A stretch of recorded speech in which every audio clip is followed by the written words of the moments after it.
Hi,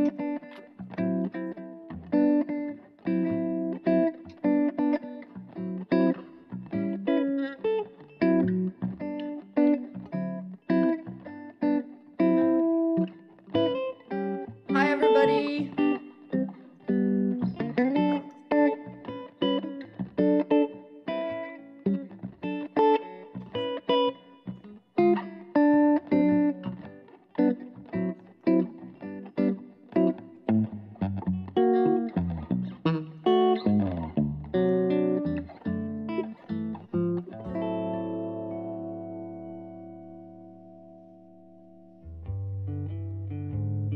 Thank you for joining us. Hello, everyone. Hello.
Everybody, wow, we already have almost 50 people. Woo!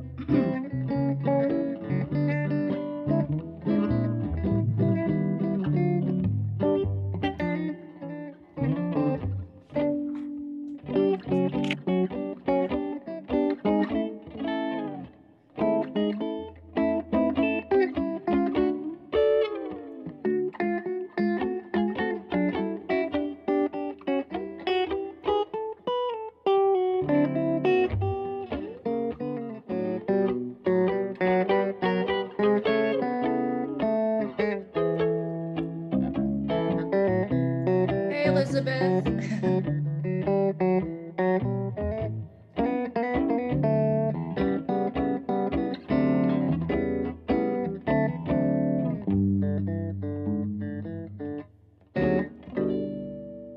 Oh, wow. Hello, everyone. Oh, my goodness. Good to see you all. Thank you so much for joining us for the Minnesota Prison Writing Workshops, June 2022, Before Time Reading in Series. And can you believe it? Our 10th offering since we got started in December 2020. That's so awesome. There is, as we all know, a lot of pain and suffering in the world. This has been kind of our steady state for a couple of years now. And as we read and understand history, our steady state for longer than that. But things feel particularly difficult right now. And I've spent so much time in the last couple of years thinking about how against the persistent sorrow and tragedy, there are moments of brightness and good things that happen, like this reading series. And within that, a special celebration that we're having tonight for one of our beloved students who returned home in April and is joining us live in person tonight. I'm so excited to welcome Zeke. Yeah. Zeke and Lynne and Victoria and Charles and Jubi to Before Time and to share this evening with all of you. My name is Michael Kleber-Diggs. I'm a poet and an MPWW instructor, and I'll be your host for the evening.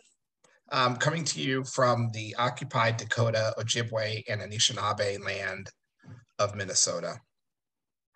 A bit of housekeeping before we get started. I just want to remind everyone that this reading is being recorded, and it will be posted to our YouTube channel. So if you're feeling bashful, feel free to turn off your cameras. And also during the reading, please remember to stay muted. It just helps keep the video on the person who's reading. But we absolutely hope you'll stay until the end and turn your cameras back on and your audio, and just join us in the celebratory part of the most celebratory part of the reading, where we share a greeting with all of the people who are not able to join us in person. To everyone, by the way, who's watching this at a slightly later date, we are sending you good vibes through the ether, through time and space, and through bars. Before Time is inspired by our bi-monthly reading series with the Stillwater Writers Collective. And because the in-person reading series is on hold indefinitely during the pandemic, we created this monthly recorded event as a small offering to our students. Before Time brings together local and national writers, as well as our instructors, mentors, and alums. And we're so grateful to all of the guests, everyone in the community who makes this reading series special. Thank you so much for being here tonight. Tonight, as I mentioned, we're honored to bring 6 brilliant writers to the Before Time series: Zeke, Jubi Arriola-Headley, Charles Baxter, Victoria Chang, Fong, and Lynne Thompson. Let's just give them a quick, jazz hands welcome. After the reading, as we often do, we'll have a quick chat with each of the writers. So normally we kick off the evening with a pre-recorded student reading brought to you from our collaboration with our friends at We Are All Criminals and the Scene project that they put on. But tonight, we are, as I already said, beyond thrilled to introduce Zeke, coming to you live after his return home in April. Zeke is a writer and activist from South Minneapolis. His memoir, This Is Where I Am, was a finalist for the 2017 Minnesota Book Award. Zeke is a co-editor of the anthology American Precariat, forthcoming on Coffeehouse Press. His work has been anthologized in Prison Noir, which was edited by Joyce Carol Oates, and in the book From Education to Incarceration, Dismantling the School to Prison Pipeline. You can find Zeke's poems at Literary Hub, among other places. Zeke has very strong opinions about criminal and prison justice and the carceral state. Make sure to ask him about them. But for now, I just wanted to say it's a real honor and a real pleasure to welcome Zeke to Before Time. Thank you. It's so important for me to be here. It's a really full circle moment, but I also say it with the understanding that so much of our community is not here with us. And so I'm so happy to be able to at least bring a piece of that here, but still with the idea that, we're still waiting on our people to come home. That's it. I'm going to start tonight. I'm going to read a couple of poems. The first poem I'm going to read is Before I Was Anything, which ended up being the poem that inspired, the naming of the series, right? And so just give me a moment and I'll get myself composed. Before I was anything, I was an abstraction. Sound waves moving through glycerin.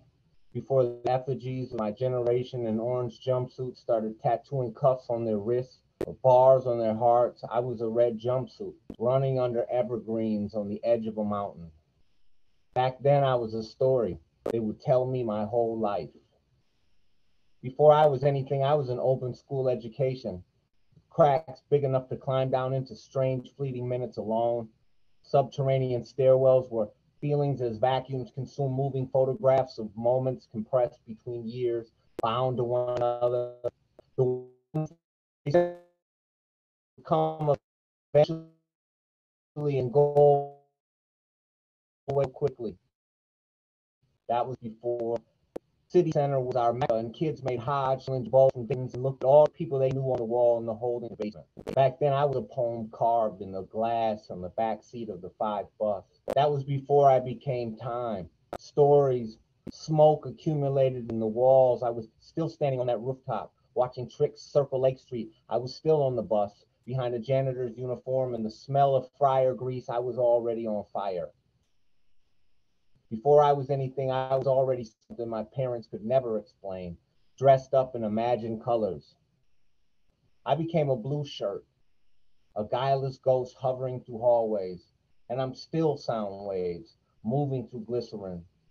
The atoms collapsing, but it's okay, baby new year. On the cusp of a baby new horizon, it's okay.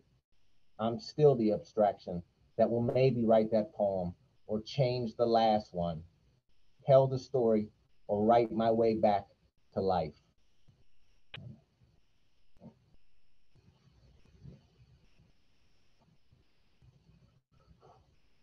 All right. So the next poem I'm going to read lives with the understanding of my mother, whose presence is really heavy in these places. She's always been involved, and this is a thing, and it's not only about my mother, but it's also about the people who support us through these really heavy-duty instances in our lives. It's called The Storm. I argued with my mother in the morning for 3 days. In my head, I didn't know she was dead yet. You were just here. You sat on the other side of jail glass, exhausted. In prison, there isn't glass. You could sit across from me, hug me on the way in and the way out. You just told me I was spoiled when I was already 40 years old, 18 years into this abyss that is really a box. There's nothing other than any of the locked corridors we hide within our brains and torture ourselves with. I'm talking about memories, shifting. We were once a future. We were lies we could tell. It was always summer. I was going to get out of prison, and you were supposed to be there. The future, really just a lottery dressed in smiles, cut into the soft tissue of our faces and cracking, shifting with every grin. The Joker, the lunatic lottery, picking lives off until we're all gone. That's the future. They told me she was dead. Someone, the voice on the phone said she was gone. I didn't believe it, but I did. People have been lying to me for so long. I should have known it was real by the chilled breath on my neck, the shiver from the cold of the steel on my cheek, because there was a hollowed out space where soul controlled my body. I should have known by the words sliced across my face. Even the mirror knew already. I should have felt the end by the fights we had in the morning, after you died. But you were just here. I was in the midst of an anxiety attack. You said I was a spoiled brat. I was going to be 40. Was it anxiety or fear? Or that I really was spoiled, that I was that brat? I gave you everything I had, everything. It all went to you. The money and the love and the time. There's panic and there's shame. There's panic, and it is the sound of your name, enunciated in all of its different categories in my memory. I've been reading letters of sympathy from your friends and mine, keeping track. I made a list with all their names in my notebook. A slight pinch at the cord between my throat and my heart. These are probably the last times I will hear from many of them. And those footsteps, benign, the last we would ever make, empty circles of these rooms, these locked spaces, this jail. Our last breaths, inhaling the toxins and the smoke I gave you. A sun you watched rise, a burning temple of carcinogens. There is a panic, and it is your name. On Christmas, a man hanged himself. It wasn't me. I could call to celebrate. Storm chasing, the hurricanes, Irma and Maria enraptured us. If we both knew death would come, crumple you in a corner in your bathroom, would we have lived with less rage towards the men with keys or the gavel or the sinister look on the mug of a district attorney with 1,000,000 years on his baseball card? Would you have fought so hard for my humanity? I wore anger to cover the binding of my hands and of my mouth, and I still hate those people. It's 4 o'clock. Where are your kids, Mom? Chasing balls in the street, playing tag with Sig Sauers? In a jail, breaking into pieces? Who will clean up the mess? Where will that garbage go? A woman told me in her car, your mom really had love figured out. Irma and Maria blew us away.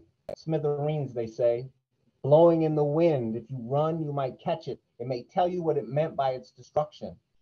Every mother has a child that doesn't speak to them. I'm talking now. Can't we talk now?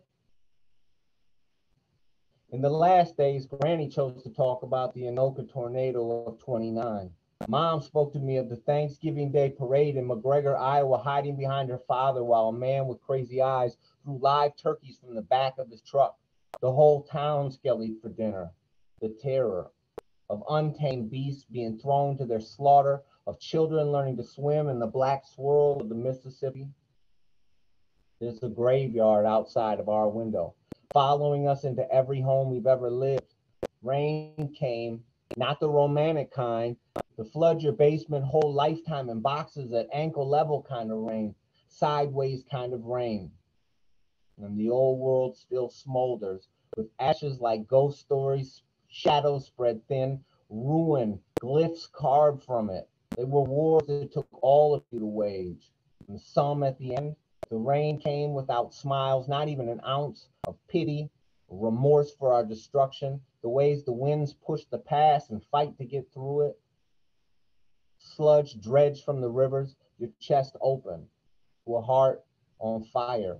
Somewhere it says it matters what the fuel is that it burns from. Gas or ether or ferocity. I dreamt this was all your plan. Love, the falling madness, and then I was angry because I didn't have all the words she deserved to speak for her life. There are just things in this life you have to believe, or you'll die. It sounds crazy. I was afraid of her in a way that I never was of my father. It is fear of not knowing how all-encompassing love is, and that it would haunt me, because I didn't love enough back. That once it was gone, it would be gone forever. Thank you, thank you. Shout out to Mom Dukes. And a shout out to all the fellas, bring them home, it's time. Bino, China, Chris, come on home, we're getting DeBarge back together. Thank you, everybody. I'm going to that concert for sure. Zeke, that was spectacular and radiant.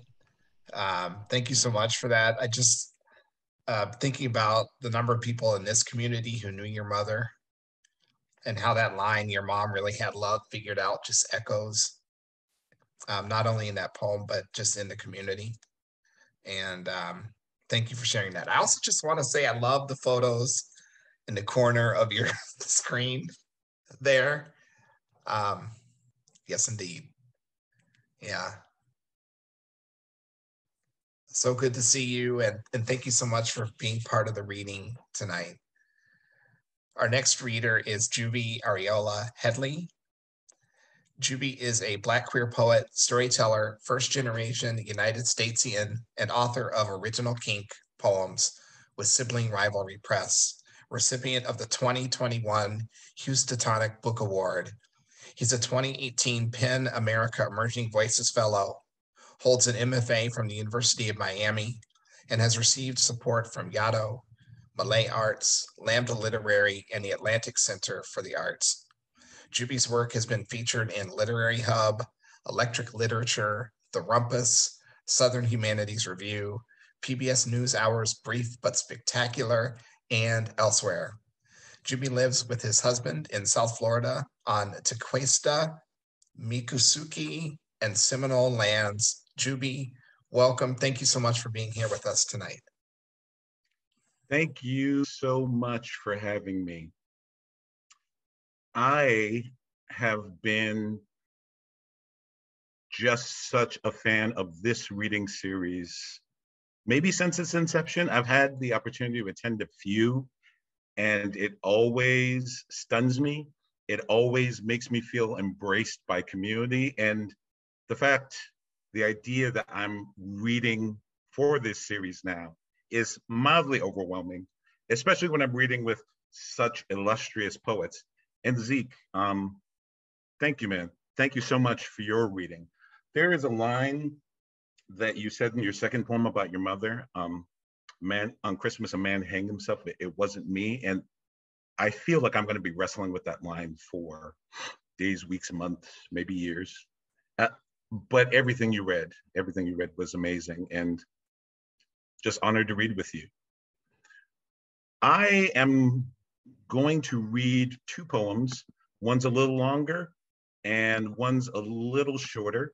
The first one, actually a little bit following Zeke, is called Caribbean Gothic / For Women. It borrows part of its title from a Nina Simone song of the same title, and it borrows the other part from my history. I am a child of Barbadian parents, Barbados being an island in the Caribbean. And there are 4 characters in this poem. One is my mother, and the other 2 are aunts, and the 4th is my grandmother. And I wanted to write a poem that captured some of the stories that I was told directly and some I heard behind closed doors. You know that moment when you're a kid and you're a kid in the corner and maybe the adults forget you're there, maybe they don't, but you hear what you hear. This poem is me trying to capture some of that. So this first poem of the 2 is called Caribbean Gothic for Women. I am a child. On the dark side of the door for women. Aunt Beau will wed tomorrow. The ring around her eye, a twisted gift crafted by the wrath of the man she'll leave in time. You'd think he misheard the vows, my hand in marriage indeed. Or did he? Aunt Beau doing her best to mute their fears. Imagine my mother fondling Beau's shoulders, Granny cradling Beau's big feet in her lap, them working the weary out of Beau as best they can. Aunt Fred off to one side, conspiring to hide Beau's split lip behind the perfect shade of red to signal joy. Shouldn't everyone? I've always found it funny that my aunts all took boy names but left the boys behind. I am unborn. Aunt Fred, the one my mother loved more than her fractured tongue, falls. Jumps from a breadfruit tree, keen to be rid of me. Lands standing on her feet. Me, a vestige, a remnant. Ain't I a weight, a yoke? No little girl ever survives a birth. Forever after or before, that girl is lost to history. What my mother remembers is how Fred shone neon for days after swole up, turned red giant, a star in a late stage of evolution. An unhappy ending is always the beginning of someone else's glory. Find me any story where there's not someone grinning as you fall. I am a house. My clabbered skin long since thinned to driftwood. Not like granddad's eyes. Those pools are Cape Cod coast in winter, echoing tones you'd think they could not know. You just know old G was a heartbreaker once. No, this hue shows more like Granny's crusted feet, still mimes a purpose, but threatening to quit any minute. I am 4-room square, this house. My front room too had purpose once. Let y'all cast your tired tails on the settee a spell, spill some good tea, sip Earl Grey octaned with a mite of the finest whiskey from brittle china cups, shine till they're flower patterns dulled like the silk ones in Granny's hair. Nibble on some sweet bartered for a lick of laundry or bought with next week's meat budget. Rice and peas it'll be, again. Nowadays, no one ever tips through that front door. Granite steps ground to nubs like Granny's toes, too treacherous for slick-soled Sunday scrubs to navigate. Now, it just plays host to a cat and a log of coulda-beens. Granddad thirsting in the room to the left, scouring the street below, watching his neighbors warrior on to better lies. Granny's room looking over the pigs and their slop. They each stay mute in their corner, only meet in the kitchen, kerosene powering the stove, lighting their slack faces as well, the space between them thickening like gravy, the silences relieved by an occasional hiss and pop of lard and Granny's cured and crusted cast iron skillet. Or when she lets fall droplets of water on the bottom of the iron, sure it runs murdering hot as she presses and starches Granddad's collars. What for, I'll never guess. Granny was always the working one. From the moment I could speak her name until the day she died, she never looked to me like she was loved.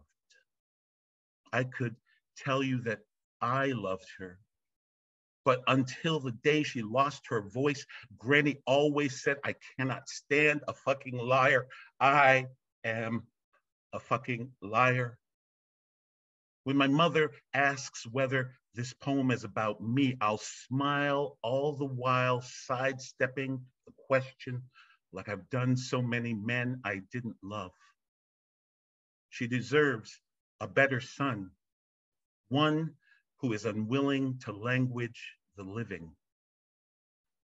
I'll use words like cipher and composite and cite creative license in the hope of straight confounding her into silence. And I'll succeed. I'll need you to take it on faith when I say I can't love any mother the way they deserve and yet bear the truth of me.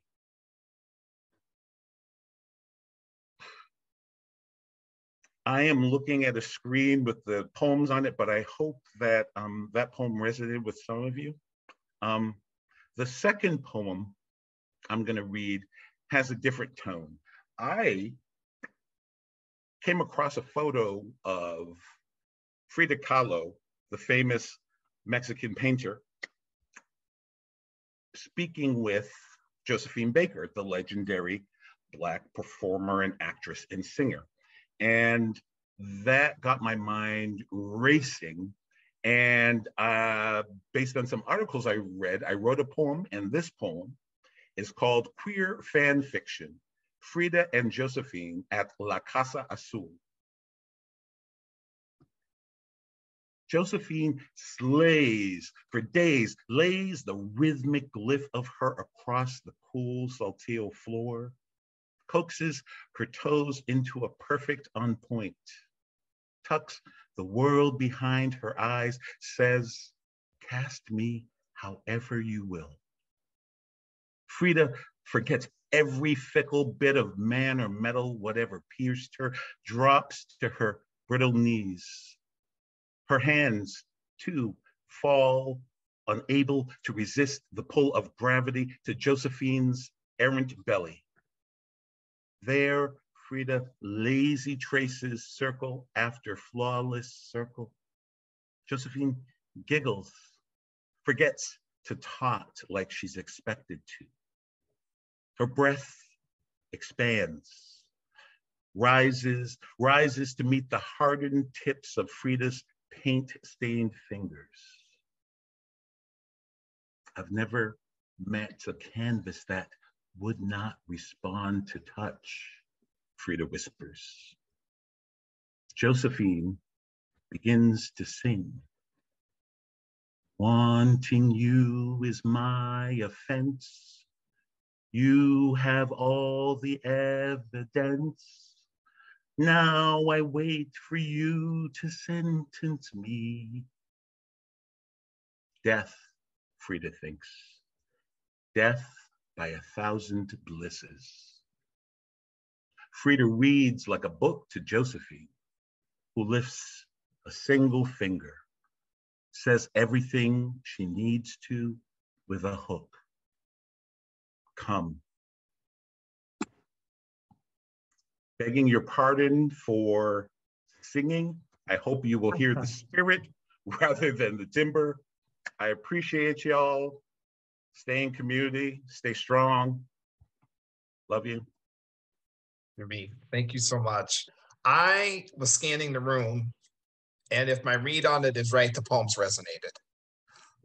So I particularly connected to the line in your first poem, one who is unwilling to language the living, which just feels so much. I don't want to say the writer's lament, but I kind of do in a room full of writers and truth tellers and people who constantly are trying to determine where our story stops and somebody else's stories begin. But just two beautiful poems. And thank you so much, by the way, for your past support of the reading series and for your contributions tonight. It means so much to us to have you here.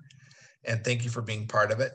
To those of you who are not with us in person right now, I just want to say we have 92 people who are with us this evening, some literary luminaries from here in Minnesota and from elsewhere, and all of them here to celebrate poetry and to reach out to you and through this reading series. So I'll keep the tally going, but we're really thrilled to have so many people here with us tonight, including our next reader, Charles Baxter, who is the author of multiple novels and short story collections, and is the longtime editor of The Art of Craft series with Grey Wolf Press.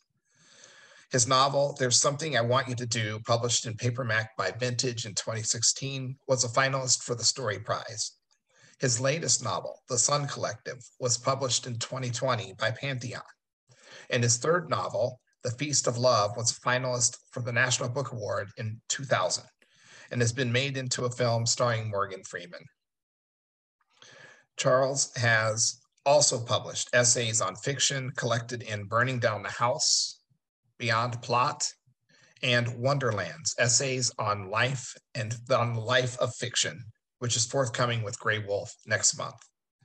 He now lives in Minneapolis and was the Edelstein Keller Professor of Creative Writing at the University of Minnesota. His work has appeared in The New Yorker, The Atlantic, the New York Review of Books, and Harper's, among other journals and magazines. His fiction has been anthologized in Best American Short Stories 7 times, 11 times in the Pushcart Prize anthology, and translated into many languages. And before the pandemic, we were talking about it yesterday, Charles, but I know you visited students at Stillwater and Faribault, and I know they appreciated seeing you, and I know on behalf of MPWW, we were grateful for your contributions then, as we are tonight. Thanks for joining us. Yes, thank you. I'm really honored to be here tonight, and I've given many readings in my lifetime, and I can't think of another time I've been prouder or happier to be here. So I'm going to read a story that I wrote 32 or 33 years ago. And it's only 5 pages long, and it's called Scheherazade. Scheherazade was a figure in the 1001 Nights, and she is a storyteller, and the idea is that by telling stories, she is keeping her sister alive. And I wanted to transport this particular idea to an assisted care facility. And so that's where my story takes place. Scheherazade. She leaned down to adjust his respirator tube. and the elastic tie around his neck that kept it in place. Don't, he said, an all-purpose warning referring to nothing in particular. She heard music from down the hall, a version of Stardust that made her think of cold soup. He was looking sallow and he was breathing poorly. She would have to tell stories again to perk him up. Do you remember, she said, sitting in the chair next to his chair? My goodness, this would have been 50 or 60 years ago, that trip we made to Hawaii? No, he said, I don't remember it. I don't think I've been there. Oh, you have, she said, patting his hand where the wedding ring was. We took the train. It had Zephyr in its name somewhere, one of those silver trains that served steak for dinner. We had a romantic night. I expect you don't remember that. No, not now, he said. Well, she said, we did. We took it to Oakland or San Francisco, I forget which, and from there we took the ship to Honolulu. What ship? He asked. I don't remember a ship. Did it have a name? She leaned back and stared at the ceiling. Why did he always insist on the names?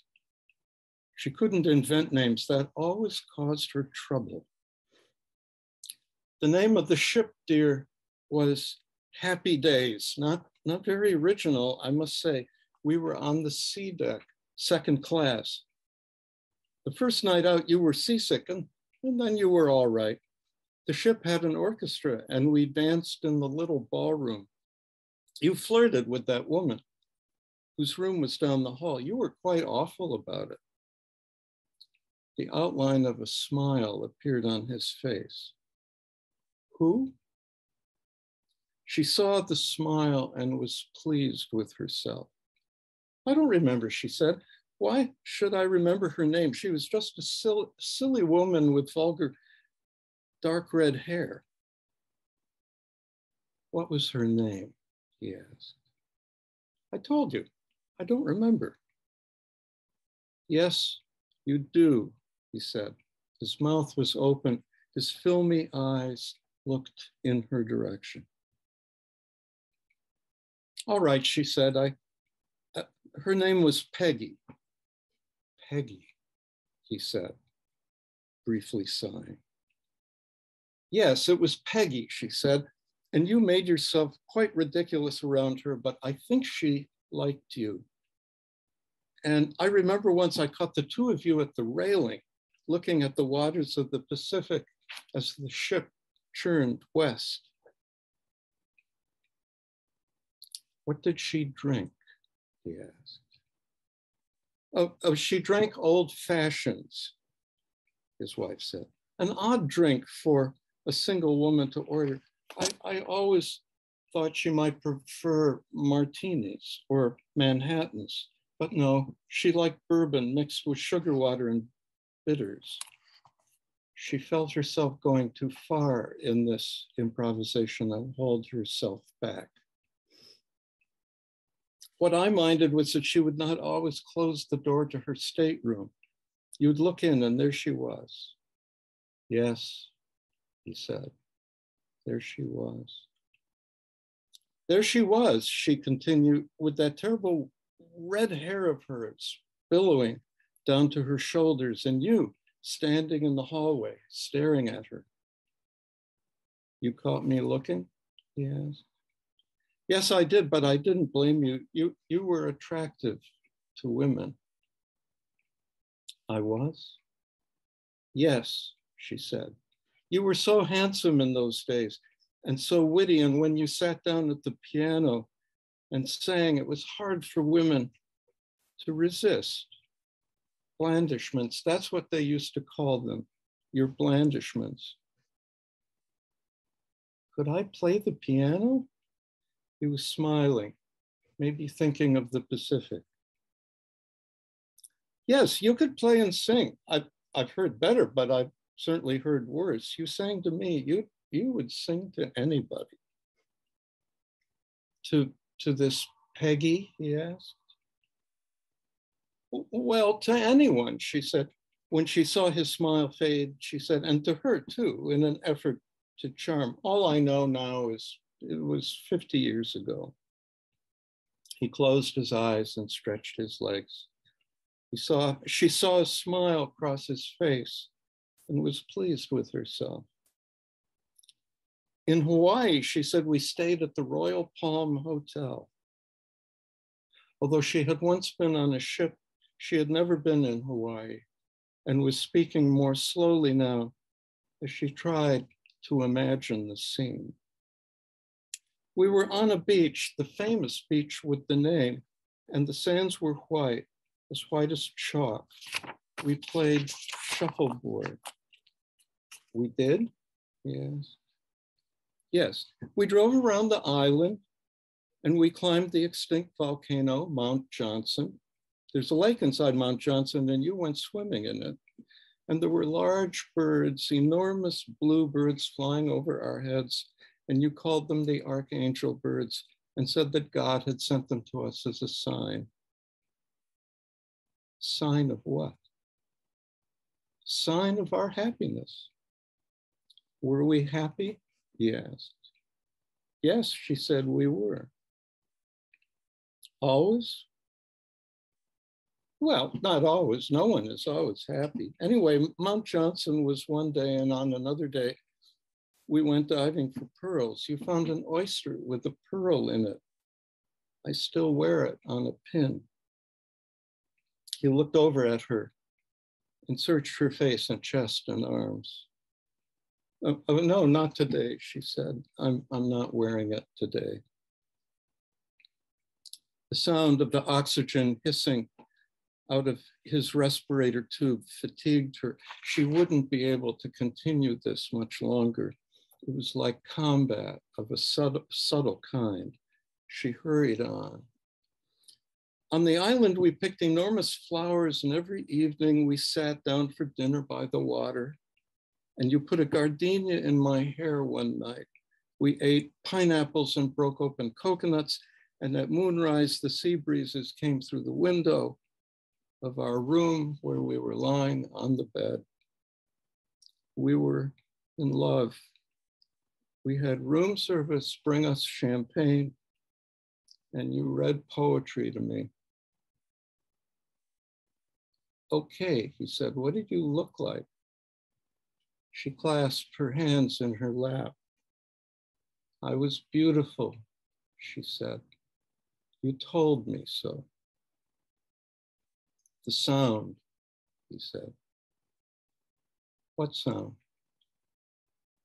There was a sound. I don't remember a sound, she said. There was one, he insisted. Where? In the room. Yes? It came in through the window, he whispered. From where? From the sea. I don't remember it, she said. What kind of sound was it? It was a note. A musical note? A note like this, he said. Then he made a terrible sound from his throat and his mouth. I don't remember it. Oh yes, she said, suddenly inspired. There was an orchestra outside our window, and one night it played all night long, she said, briefly swept away. That's what you remember. No, he said. That wasn't it. It wasn't? No, he said. It came from the sea. The Pacific? She asked. Yes, from far away, from over the horizon, from thousands of miles. He made the terrible noise again. That's the sound. That's a foghorn. That's the sound you're making. We were never in Hawaii, he said suddenly. You're just making this up. These are all lies. This is just flim-flam. Oh, we were there, you just don't remember, she says. Oh yes, I remember the sound now. It was a siren from downtown Honolulu. No, he said, it came from the sea. How can you be sure? She asked. Your memory isn't what it was. Suddenly he turned and looked right at her. I hear it now, he said. I hear it right this minute. You poor dear, she said. Think of Hawaii. I'll try, he said. Do you hear it? What? The sound. No. Listen. She sat listening. The music from the hallway had fallen silent. From outside, there was a faint, low humming. Hear it? Yes, she said faintly. I heard it first there, he told her. So did I, she admitted. I feel a little better now, he said, looking at her again. I feel sleepy. Go to sleep, dear, she said. Take a little nap. You'll be back? Yes, I'll be here tomorrow. Where else did we go? He asked her. We went, she said, to Egypt, where we crawled through the pyramids. We went through the fjords in Norway. We saw wonders. We saw many wonders. Well, tell me tomorrow, he said as his eyes closed. I will, she said. She kissed him on the forehead, stood up, and walked to the doorway. She looked back at him. He seemed to be about to fall asleep, but he also seemed to be listening to the sound he claimed to hear. She gazed at him for a moment and then went down the hallway, past the nurses, bowing her head for a moment before she went out the front door to the bus stop. She was thinking of the story she would tell him tomorrow. She would claim that they had traveled to Argentina. But what did people do there besides speak Spanish? Perhaps they had gardens. Why not the largest garden, the garden of branches and twigs? Maybe it would sound better in Spanish. Still, after all these years, and despite the vandals, geometrical and intact. Thank you.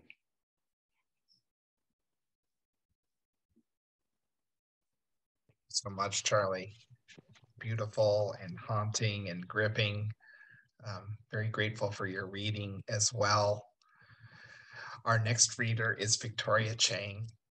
Her latest book of poetry is The Trees Witness Everything with Copper Canyon Press. Her nonfiction book, Dear Memory, with Milkweed Editions, was published in 2021. Obit, also with Copper Canyon Press in 2020, was named a New York Times notable book, a Time must-read book, and received the Los Angeles Times Book Prize, the Anisfield Wolf Book Award in Poetry, and the Penn Volker Award. It was also longlisted for a National Book Award and named a finalist for the National Book Critics Circle Award and the Griffin International Poetry Prize. Victoria has received a Guggenheim Fellowship and lives in Los Angeles. By the way, it's just a big Los Angeles area night tonight. Can I just say that real quick? And lives in Los Angeles and is a faculty member within Antioch's low residency MFA program. Victoria, thank you so much for being here. Thank you so much for having me. It's such a pleasure to be here. And yeah, I'm still in the world of Charlie Baxter. So I want to thank MPWW, Sue, for organizing this, all the readers. Welcome home, Zeke. Such a pleasure to read with you. And also Jubi, Charlie, Fong, and Lynne. I'm actually going to go ahead and share my screen if that's okay, just for accessibility reasons, but also sometimes these are my reading slides, I add to them, I take things out. So I'm just going to read around a little bit if that's okay. I'm going to start my timer.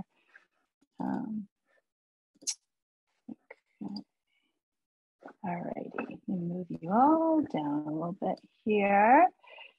So I'm just going to read from this book. I'll just maybe read one or two things, maybe one from each thing, and then maybe I'll read a new poem if I'm feeling brave.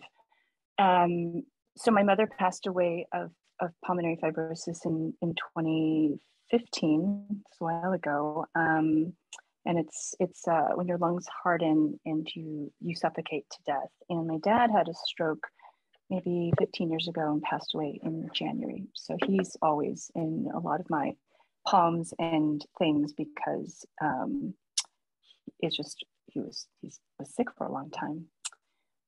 And these are poems that are shaped like little obituaries where everything dies. Go and read this one. Move y'all a little bit more. Oh, you know what? Actually, it's fine. Okay, I'll just start reading. My mother's teeth.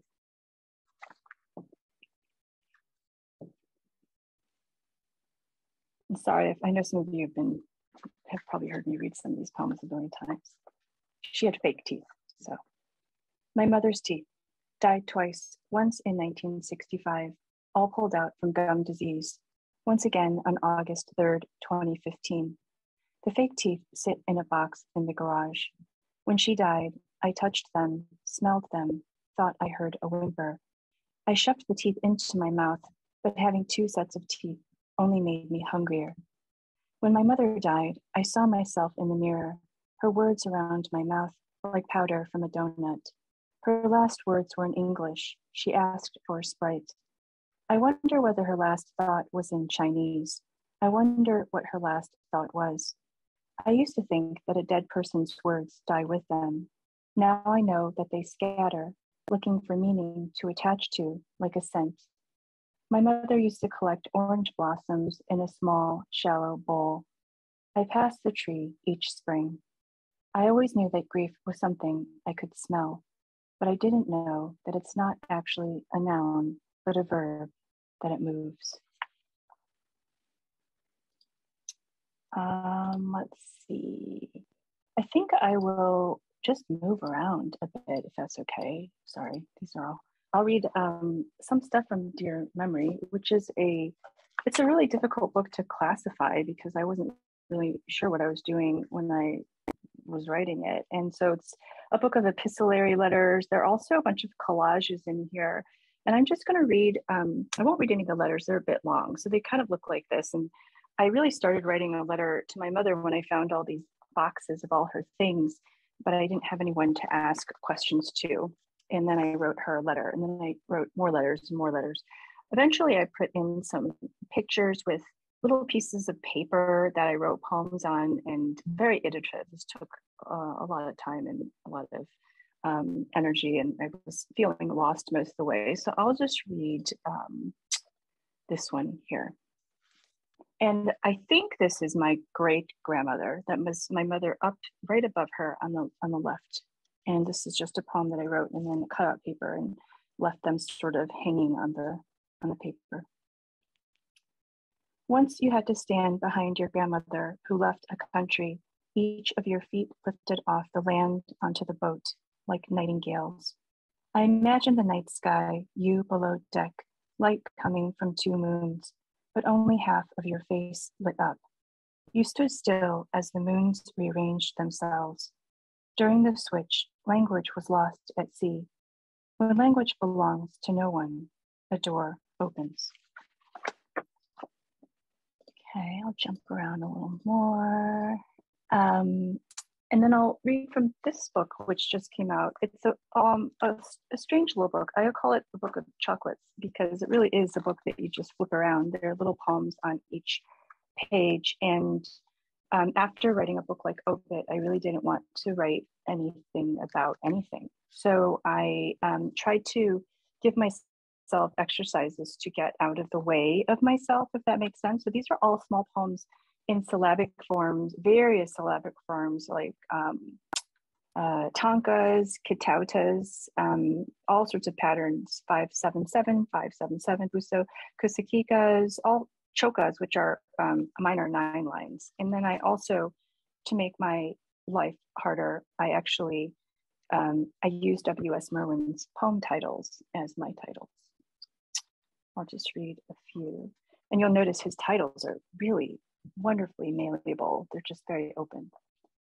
Far along in the story, once I sat in rain, opened my mouth to the sky. I yearned to be changed, but each drop was a small knife. At first, I fainted, but when I woke up, all the ticking had gone and all the centuries were won. My choices no longer hurt. Losing a language. We were born with a large door on our backs. When will we know if it opens? Let's read two more. Snowfall. We say the snow falls, but it really ceases. Because it is light, it takes 7 years to grab. By the time it does, the old wars are over, and my mother is dead, but it lands on the new wars, melts on a different mother. Maybe I'll just read News of the Assassin. The reporters are busy interviewing bees, filming footage of their team meetings to survive. Things are killed each day. We walk away from mirrors, close windows to rain. Each day, a woman's thoughts die. We pin them to a man's mind. I wrote some other poems that are in this book. I won't read them, and I will read. Maybe there are other poems, small ones. I'll read these new poems. Maybe I'll read one that's based off of this particular piece by Agnes Martin. So I've written a whole bunch of ekphrastic poems on the painter, well, the visual artist Agnes Martin, and this is in the MoMA in New York, and is made with gold leaf and gesso. Maybe I'll grab it here so I can see better. Okay. This one is called, the actual piece is called Friendship 1963. And these are huge pieces. They're absolutely stunning. They're 10 by 10. Friendship 1963. I came to the city so I could see gold. When I arrived, though, the leaves were gold too, and I became confused. I called the front desk 4 times, and Angel answered each time. By the third call, he ended with, "Talk soon." In the morning, a different man answered, and I burst into tears. On 53rd Street, small children kept on running into me. A father yelled so loudly at the boy on the scooter that he thought he knew I was carrying death on my back. By the time I arrived at the museum, there was a long line. The bald man in front of me kept turning around to look at me. I could tell by his forehead that he could hurt me. When I finally found the room, I was the only one in there. Everyone else was below me in the Picasso room. While I stared at the gold rectangles, 2 attendants talked about whether to work overtime and get paid time and a half. I wanted to tell them, there's no such thing as time, just time and a half. Sometime in the night, Itel Adnan had died. I had just seen her paintings the day before. The crowds were large, and I wondered whether our looking had accelerated her death. When I took a photo of Agnes's piece, I saw my dark reflection on the gold. I started counting the grids, but the bald man came up next to me. Suddenly, there were 2 shadows on the gold. I asked him to step away, but when he said no, it was Agnes's voice. Thank you.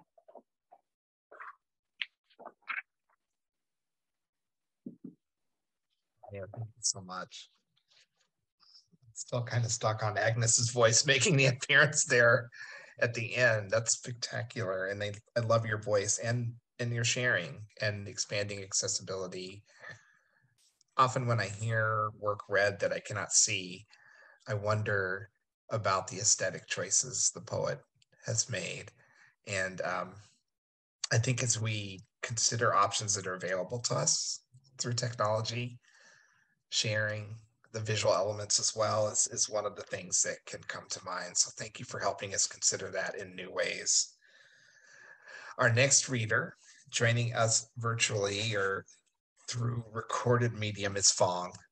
Fong is a bilingual writer who is a member of the Stillwater Writers Collective. and the Minnesota Prison Writing Workshop. His prose appears in the St. Paul Almanac, the Asian American Writers Workshop, among others.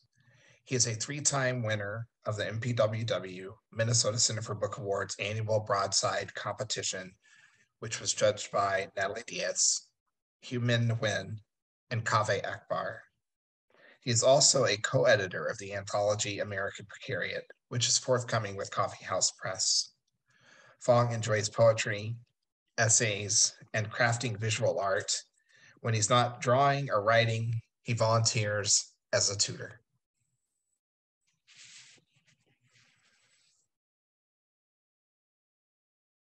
The first piece I'm gonna read is called In American School, and it's in the form of a ghazal. I cried my first day in American school, Denver, Pennsylvania. No one looked like me in American school. My spirit flew back to the huts in Thailand's refugee camp as tears washed my face in American school. Where were my friends with dry snot across their faces? Why my parents left me alone in American school? An ocean blue-eyed little girl clenched me like she was kidnapping me. I did not know then and there that it was called hug in American school. We became best friends and I kidnapped her every day. She giggled coyly when I enunciated A, B, C, and 1, 2, 3 in American school. I once yelled at my parents from my bamboo cot that I hated them for leaving to America. Now I love them dearly for getting me in American school. When I have to move again, I despise them once more. I could not leave that blue-eyed girl behind in American school. First it was my cricket and grasshopper, now her. Who's next? I pray to ancestor to keep me here in American school. Fong, go and hug her for the last time. Soon she will forget about you at this American school.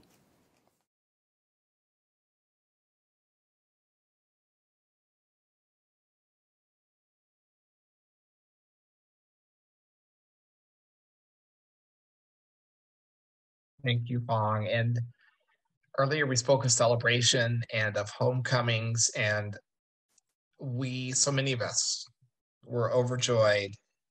And it's my true pleasure to announce that Fong is also finally home after serving 18 years.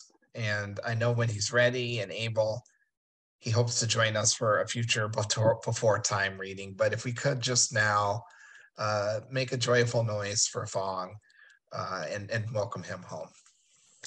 Welcome home. Welcome home. Welcome home. Love you, Fong. We love you. Welcome home, man. Fantastic. Welcome home. Yes, yes, yes. Watch the traffic when you get out. It's different on the outside. That's true. And thank you all so much for doing that. Our final reader for tonight is Lynne Thompson. Lynne Thompson is a lawyer by training and a current poet laureate for the city of Los Angeles, and author of Start with a Small Guitar and Beg No Pardon, winner of the Perugia Book Award and the Great Lakes College Association's New Writers Award, and Fretwork, winner of the Marsh Hawk Poetry Prize. Thompson's work has been published in Pleiades, Black Warrior Review, The Common, and Best American Poetry, among other places. It's my pleasure to welcome Lynne Thompson. Thank you so much, Michael. This is such an amazing evening. I'm so honored to be in this particular place, given the important work that you all do. It's just fantastic. And when I got the lineup for tonight's reading, I remember thinking, the Charles Baxter? My God, what is going on? So I'm very honored to read with him, my homegirl, Victoria, my fellow West Indian, Jubi, and everyone here, new friends, Zeke and Fong, who I'm so happy are home. 4 pieces I'm going to read, the first of which I selected to read because I wanted it to be in conversation with Zeke's wonderful poem, Before I Was Anything, because I'm also using the anaphora, before. All you need to know about this poem is that Bear Beast is the South American country we now call Guyana. A Rage on Berbice, 1763. Before I was north and south of a new country, I was divided from. I was a tactic. I was a slave trading port. Before I was remade as Amerindian, I was sugar as the main crop. Before I was overworked and underfed, I was selected for immediate punishment, persuaded to remain a wooden gutter for collecting rainwater, ruled by terror and customary understandings before I was replenished by the arrival of 2 more ships. Before I was left for dead by frightened Europeans was before I was something black at the bottom of a buyer's cup. Before I was high up river in the jungle, I was gold and silver and a bounty paid to soldiers, prepared fields farther inland, the quarters where we captives slept. I was the fort burned and abandoned before I joined the Arawaks and squatted with a knife in my hand. Before I was traumatized woman hoping to make my way, I was the turning of the tide. Before I was awakened in the middle of the night, I was bloodshed on the captain's bedclothes. Before I escaped the cooking pot full of Negro flesh, before I declined to implicate the others, before I was a witness to the executions of the women rebels and sentenced to vigilante injustice, I was a daughter who spelled you my name phonetically. I was woman with child, whose children's children have lived to tell you this. And as a friend of mine who I believe is on this call would say, here's the obligatory pandemic poem, hard to escape. Even before the pandemic, we were the earthquakes we fell into. We were weather born of fire and feathers left on the Rotalbo at San Juan Capistrano. Look at our seas, sad kelp and eels and plastics. Look at all the alleys adorned with abandoned syringes, festooned with stale bread. Where we lived, our children were contagious. Their teachers were contagious. Their playdates were full of contagion, and none of them recall when they last saw a flight of violet-crowned hummingbirds. Where we lived, brown was and remains the color of our true love's skies.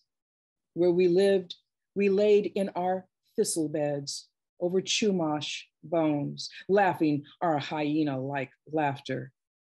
And look at our miseries, singing, there is a fountain filled with blood.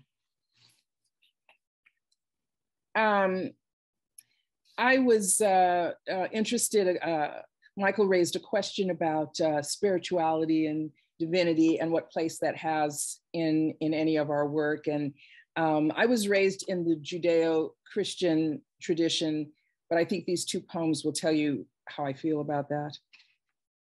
This first one takes its title from the book of Zechariah in the St. James Bible, 14:8. And it shall be in that day that living waters shall go out. The sea is over the moon. The sea is William Grant still and sorry with our bones. The sea doesn't get to vote, and mothers will always miss their daughter seas.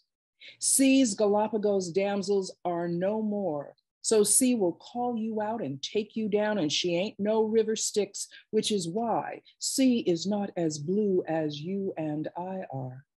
Sea, the snot green sea, the scrotum tightening sea makes sea unsure who she can trust. Sea of Japan, Sea of Azov, Sea of Crete, Caribbean, Solomon. See the sea divided by what men call gyres. See the sea united by mollusks, barnacles, crabs. Sea isn't the will of the people. Sea cannot stop, but sea can dry up until she remembers she is sea, separate on the surface, but connected in the deep. Sea horse, sea lion, sea anemone. C has an attitude. C is waiting for her Nobel Prize and has a nasty habit. No survivors. C will swallow your ships. Revelations. I quit because the rituals became dark dust on the scales, because one worshiper kicked a hungry Mongol on the Monday after. I did love the incense, the holies, marijuana, and the psalms sung by sweet boys before the holy rising of their penises. But the wafers were usually stale. The wine was a box of Gallo, and Solomon did threaten both of those sniveling mothers. I quit because my own mother despised a frail woman bound to a wheelchair. I quit because I love sin, the stink and the risk of it. No matter how many amens absolve and the velvet robes, golden chalices, the eternal wondering. What of Mary Magdalene's nightly hustle? What of a Black Lazarus denied his right to rise? And actually, I think I have enough time for one more, looking at my time. I love music, as many of you, I'm sure, on this call do, and try to find ways to work it into my work. The only thing you need to know, I think, about this poem is that reference to the Malagasy is to the people of Madagascar, where I can trace my roots. The poem has an epigraph from Leonard Cohen: dance me very tenderly and dance me very long. Song for Africa, Leonard Cohen never knew he started. Long as the river Mononara, long as the miles between the Malagasy and the bondsmen of Kentucky, long as memory, long as the concussions of kidnap, long as every equation plotting the distance between Earth and its backlash, between sun and the bursting of hyacinth, daffodil, mustard seed, seed most fruitless, carried across the sea, perhaps from Benin, once misprized as French Dahomey, and before that, when the land was confused with the dynasty of the Edo, its people most majestic, most black and black and black, and the people are movement. See how they excite here and here. Secrets in our gardens, stunning among the periwinkle, creeping myrtle, Confederate jasmine, Florodora in spring and in summer, when they are most Stephanatus floribunda, curling over and around and under. And did you ever see such movement, long as the river Mononara, long as the miles between us and the Malagasy? Oh, Boogaraboo, dance me very tenderly and dance me very long. Thank you. Thank you. My goodness. I just love how before, the notion of before and transformation and change are just vibrating through all the readings tonight.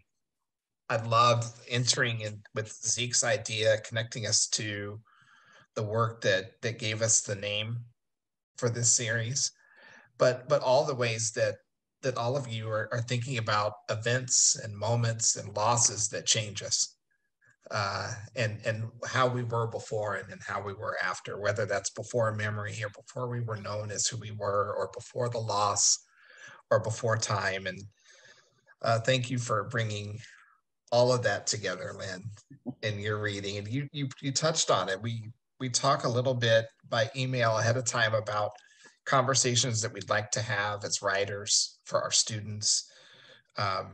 Sue, who always does such an amazing job curating this reading series and bringing everyone together and organizing everything, reaches out to me whenever I'm moderating and says, Michael, what would you like to talk about? And I just was thinking about spirituality and the divine, and wanting to know how that appears in all of your work. And of course, however you define spirituality and the divine, and hoping that you'll share a bit of insights in how you see that, if you feel comfortable doing so.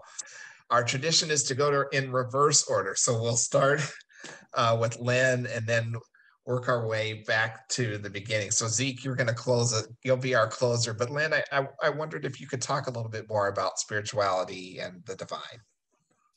Yes, as I said, I was raised in the Judeo-Christian tradition. I went to many different parochial schools, Lutheran, Seventh-day Adventist. I was a very confused child about spirituality and divinity. But the more that I read, the more I resisted the notion of any one particular spirituality or divinity.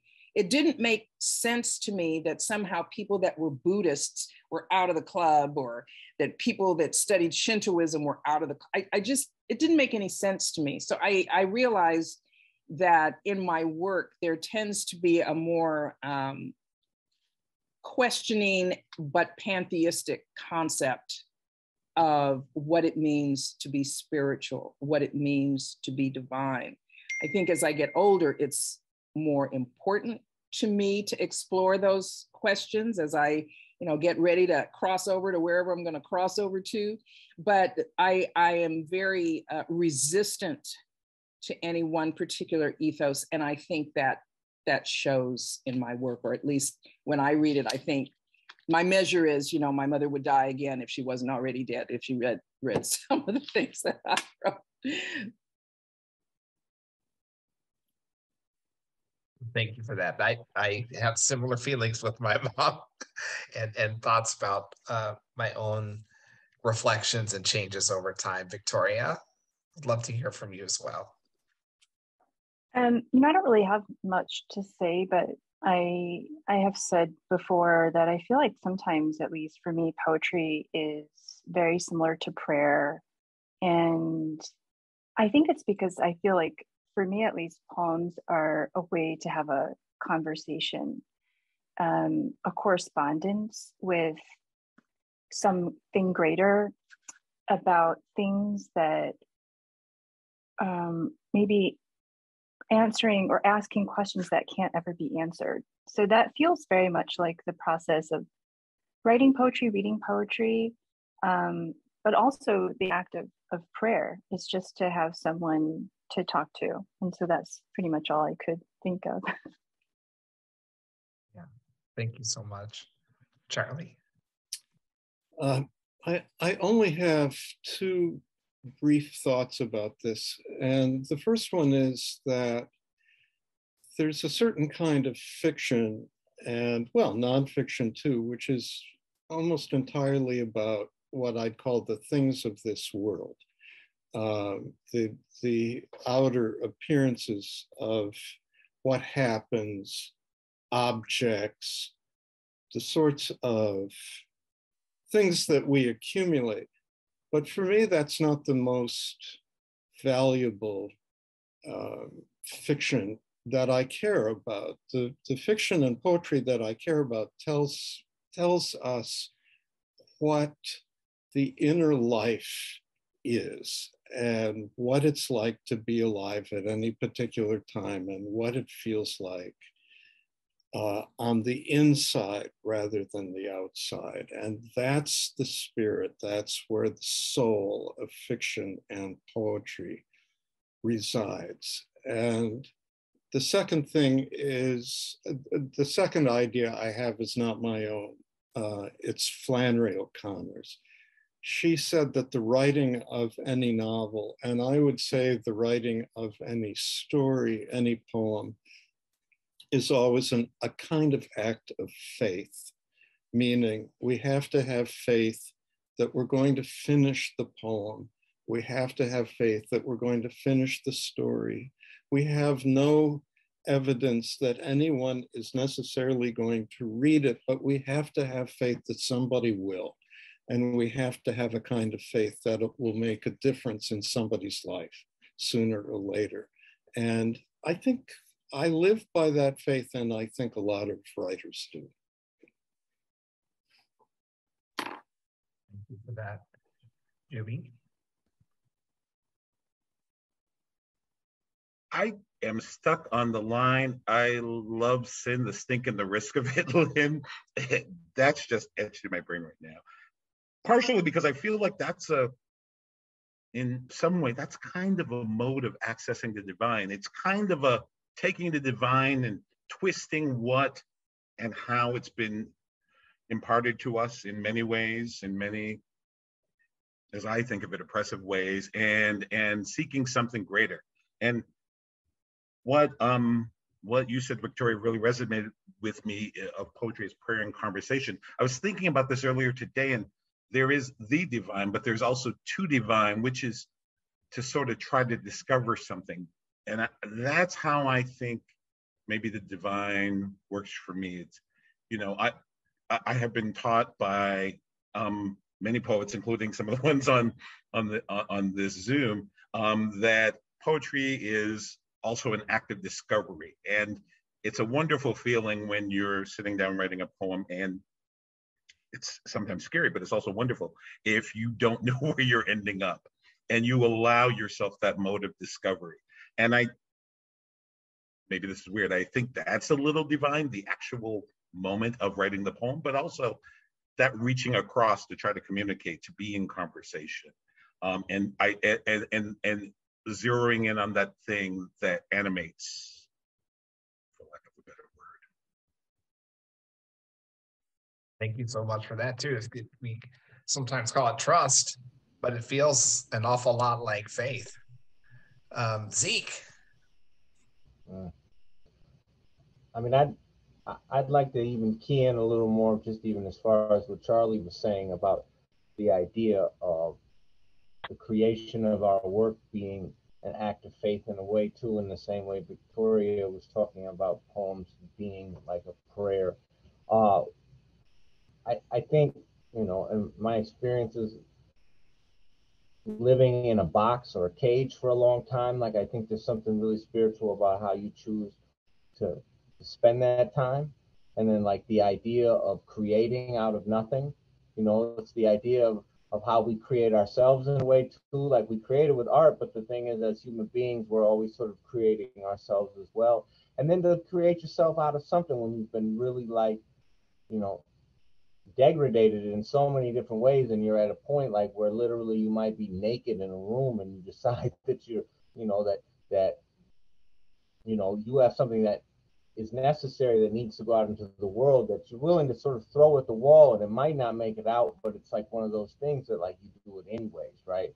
And the fact that then like we are in communion with so many other people who believe the same things about the things that they make and the things that are their lives, right? And you know, I think so I don't think I can really separate the spiritual or the divine from the idea of being able to create. Like I don't think I created that idea in my own mind. I think it was bestowed upon me. It was given to me by something greater, because I mean, I very easily could have just been in a spot and just felt, you know, as empty and, you know, full of nothingness as a whole lot of folks, but somehow I was, you know, I was given something. It was a spark, and sometimes that's a person and sometimes that's God, and I can live with both, you know, so.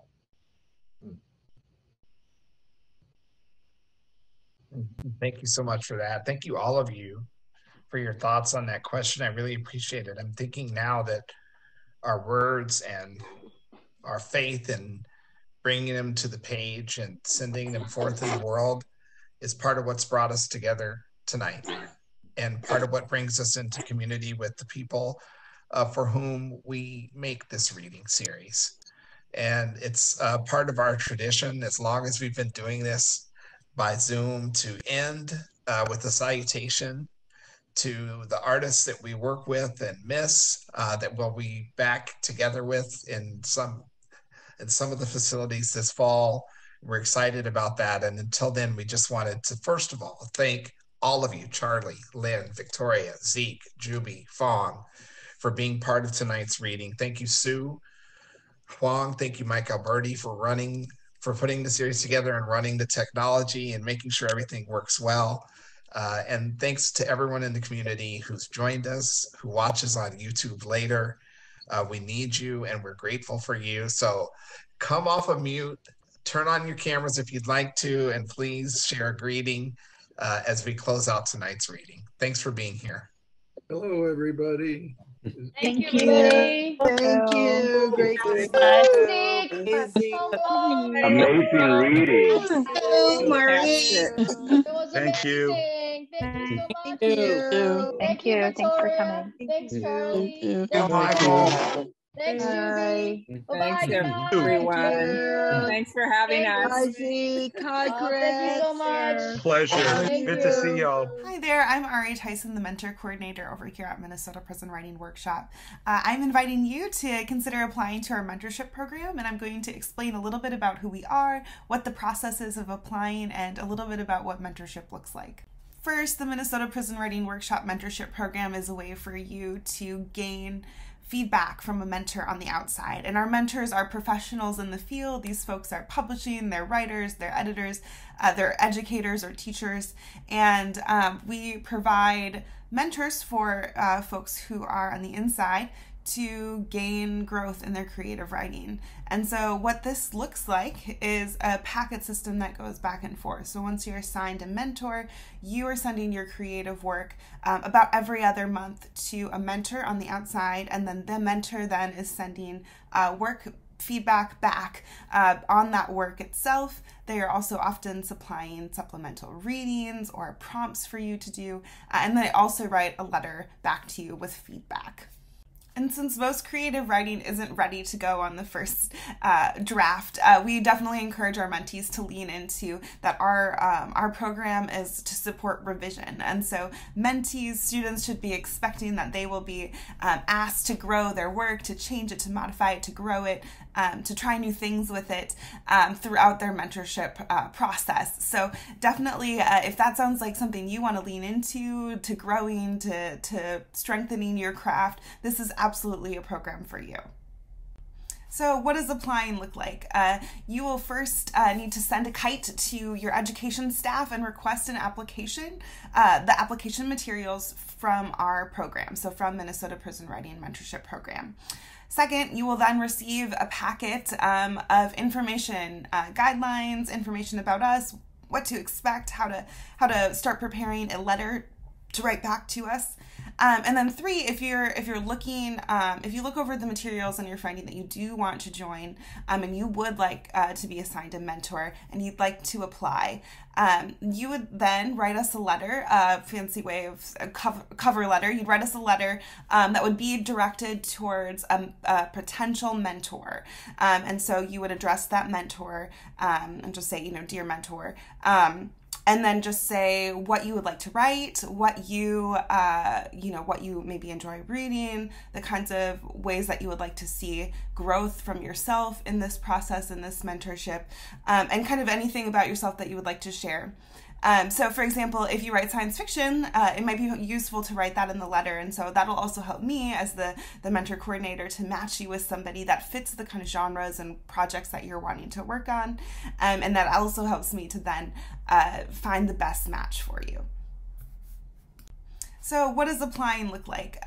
You will first need to send a kite to your education staff and request an application, the application materials from our program, so from Minnesota Prison Writing Mentorship Program. Second, you will then receive a packet of information, guidelines, information about us, what to expect, how to start preparing a letter to write back to us.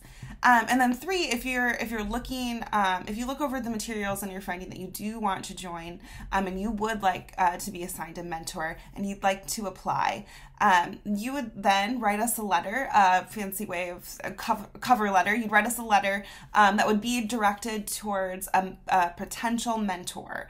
And so you would address that mentor and just say, dear mentor, and then just say what you would like to write, what you maybe enjoy reading, the kinds of ways that you would like to see growth from yourself in this process, in this mentorship, and kind of anything about yourself that you would like to share.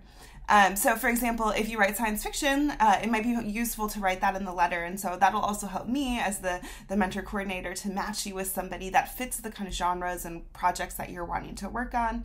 And that also helps me to then find the best match for you. Along with this cover letter or letter that you write to your mentor, you also include 1 to 30 pages of creative work. So again, this could be part of a novel, this could be a set of poems, it could be an essay or a screenplay, a play, all those kinds of any kind of creative writing that you're up to. Hybrid works that kind of mixes genres too is totally acceptable. And also we wanted to let you know that handwriting is totally fine. We understand, especially with COVID, that access to typing has been difficult, and so handwriting is totally great and encouraged. So if you sending handwritten notes, handwritten packet material, that's awesome. Absolutely, please do so.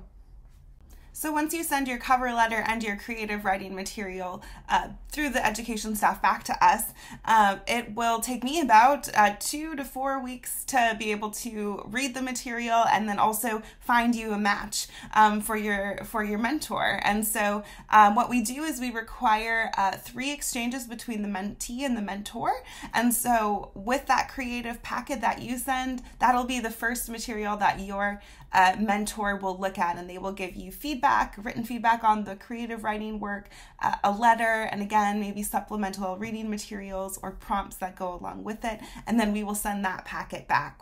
And so it's an agreement that it would be 3 packets that the mentor and the mentee try out with each other. And so that section of time is really to make sure that it's a great match, it's working for you, and at the end of those 3 packets, I will check in with both the mentor and the mentee to make sure that it's going well. And from there, you can let us know if you would like to have a different mentor or if you'd like to continue, which is, of course, the thing that most often happens. Or if you find that maybe this mentorship program isn't for you, you can just let us know, and that will be that. But again, we just really encourage you to think about applying if this sounds like a program that you would enjoy. Again, the expectation is that you'd be sending a packet of creative work every other month, and then you would be getting feedback between those kind of sessions, right? And again, this is just a great way to support your creative writing, grow your craft, and help you and support you in your creative writing endeavors. So we hope you apply, and if this program sounds like a good fit for you, we hope to be seeing your materials soon. And again, we really hope to be back in person with more classes in the future. But until then, we love that we get to offer this programming to you, and hope that you absolutely take advantage of this invite.